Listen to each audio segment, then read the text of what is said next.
Recuerdo que cuando empecé en la magia ya era relativamente fácil el acceso a cualquier material publicado. Se podía comprar online, descargar del emule e incluso en YouTube había canales que ya revelaban magia. Esa emoción casi ciega me invadía al descubrir nuevos métodos, técnicas y secretos. Impulsado por la ansiedad por aprender, los libros me los empapaba sin dar tiempo a mis manos y a mi mente para asimilar toda esa información. Pasados unos años, estas prioridades cambiaron y surgen otras preocupaciones.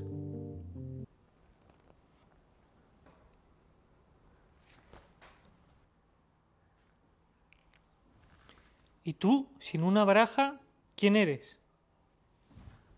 Te haces preguntas como ¿soy interesante para los demás? ¿Es la magia lo suficientemente atrayente como para que un público vea 3 o 4 juegos seguidos? ¿Pero cómo los ordeno? ¿Qué digo entre juego y juego? ¿Con qué acabo?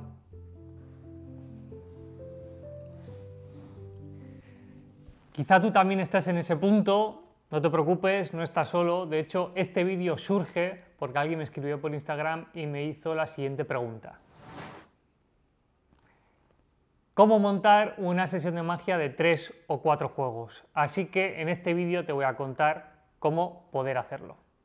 La realidad es que hay muy poco escrito sobre el tema si lo comparamos con la cantidad de texto, libros y tiempo dedicados a juegos y técnicas. Sin embargo, en la literatura mágica podemos encontrar textos así seleccionados un poquito a cuentagotas que se refieren exclusivamente a este tema. Te voy a dar algunas referencias por si te animas a leerlos.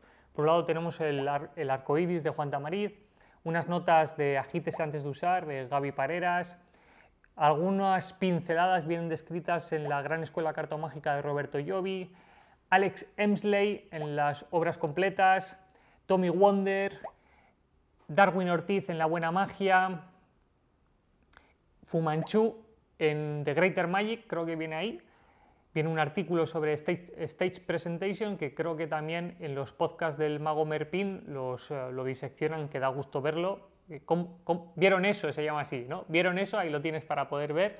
Así que realmente podemos encontrar ciertas pinceladas. En la newsletter la semana anterior recomendé algunos libros sobre ello.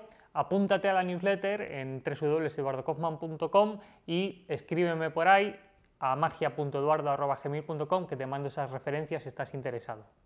De todas formas, todas esas referencias y otras muchas que están fuera de la magia tocan ciertos temas que he tratado de reunir en este vídeo. Vamos con el primero. Número impar de juegos. Siempre que pienses hacer una sesión de magia, piensa en un número impar de juegos. De hecho, la regla más conocida es la regla del número 3, además tiene muchísimas aplicaciones en la estructura dramática, aristotélica, en principio, nudo y desenlace, en fotografía y en vídeo, la composición de los tercios, en el humor, el gag siempre viene a la tercera e incluso en la religión, la Santísima Trinidad, seguro que tiene algo que ver. No estoy muy puesto. Los expertos dicen que una agrupación de 3 elementos nos transmite dinamismo y equilibrio a la vez. Como es algo difícil de explicar en cámara y de alguna forma casi objetiva esto se pueda llegar a sentir tú que estás ahí al otro lado, veamos algunos ejemplos que yo creo que de manera visual lo vamos a percibir. Si dispongo estos elementos de esta manera, los vas a sentir como 2 agrupaciones de 3. Sin embargo, si los intercambio, aunque parezca que están mezclados, seguramente tu cerebro empieza a ver ciertas asociaciones como esta. 3 parejas de 2 elementos. Curioso, ¿verdad? En la magia esto existe también. Por ejemplo, en las asambleas de ases hay 4 ases, pero realmente solo viajan 3. Ahora que entendemos un poco mejor por qué funcionan los números impares y más en concreto el número 3, veamos la estructura dramágica. Se compone de un principio, un nudo y un final. Sin embargo, al contrario de la estructura clásica para contar una historia, en la magia el momento álgido no se encuentra en medio, sino al final. Todo el mundo está de acuerdo que el último juego debe ser impactante, independientemente del modo en el que queramos acabar, si más entusiasmados o de forma más solemne. Y por cierto, ya que hablamos del final, fijémonos en el principio. Un principio que enganche. Al igual que el final debe ser mágico, el principio debe enganchar a tu audiencia. Y aquí surgen dos posibilidades. Hay muchos magos, como por ejemplo Fu Manchu o Darwin Ortiz, que opinan que el público debe ver magia en los 2 primeros minutos. Algo rápido, impactante, visual, que se entienda. En cambio, por otro lado, tenemos la opción de Alex Hemsley, en el cual él prefiere hacer un pequeño prólogo, un pequeño speech, quizá hablando de sí mismo, quizá comentando alguna historia interesante, pero sin lugar a dudas ambas opciones tienen un solo objetivo, que es atrapar a tu audiencia. Por supuesto, no existe una opción mejor que otra. Si quieres experimentar, es lo mejor. Prueba a veces una cosa, prueba a veces otra y el contexto te lo dirá. Mi opinión personal, en bares, pubs y sitios que van a ser complicados hacer magia, lo mejor es empezar con algo fuerte y imponer, como dice Merpin, el rol del mago. En cambio, en sesiones donde la gente ya está dispuesta a ver magia, que te van a ver, que han pagado una entrada por ir a verte, quizá te lo puedes tomar más relajado y improvisar o probar algunas charlas o ver qué tal funciona el aguantar un poquito sin hacer magia, comunicando solo con la palabra. Teniendo esto claro, te voy a contar la forma en que empleo para hacerlo. En vez de elegir los juegos por su nombre o versión, me centro primero en los efectos para no repetirme. Por ejemplo, adivinación, localización, coincidencia, reordenación y transformación. Y a partir de ahí hago una lista de juegos para cada efecto. Veamos en este caso. Tenemos adivinación. Podríamos hacer alguna rutina clásica con Siestevins, mnemónica o con alguna ordenación, o por ejemplo algo más improvisado como el Circus Card Trick. Por otro lado, las localizaciones, pues tendríamos un Shoot Apparition, una rutina de selección de cartas múltiple, la extracción magistral, el Flirk. Coincidencia, la triple coincidencia de Juan Tamariz, un Haga usted como yo, una rutina de cartas Tener. Reordenación, cartas simpáticas, triunfo, cartas capicúa. Y por último, transformación, una wildcard, un 9 mágico, un en todas partes y ninguna, la máquina del tiempo. Una vez que tengo este listado, escojo las versiones o los juegos que más me interesan. Supongamos que el objetivo es tener una rutina que más o menos prácticamente pueda hacer en cualquier momento o al menos en cualquier situación, siempre y cuando lleve un poquito de preparación.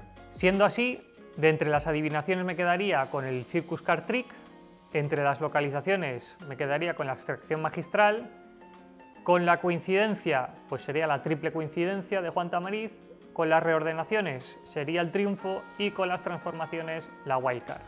Teniendo esto claro, empiezo a ver qué versiones utilizar y cuáles son sus necesidades internas. Por ejemplo, si decido hacer la triple coincidencia de Juan Tamariz, necesito un cambio de baraja. Por otro lado, la puedo dejar para el final y hacer una wildcard antes. De esa forma, con la excusa de sacar la wildcard y llevarme las manos al bolsillo buscando el paquetito, pues quizá pueda hacer el cambio de baraja y ya dejarlo sobre la mesa preparado.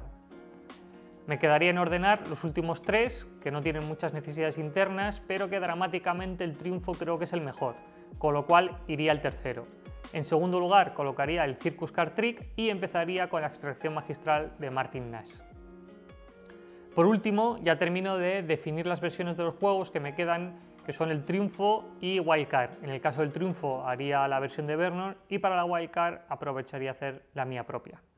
Por lo tanto, la ordenación quedaría así. Por un lado, localización, la extracción magistral de Martin Nash, fantástico, una carta vista en abanico prácticamente, la baraja sin tocar se extiende sobre la mesa y simplemente a una mano se hace la ola y del medio se saca la carta elegida por parte del espectador.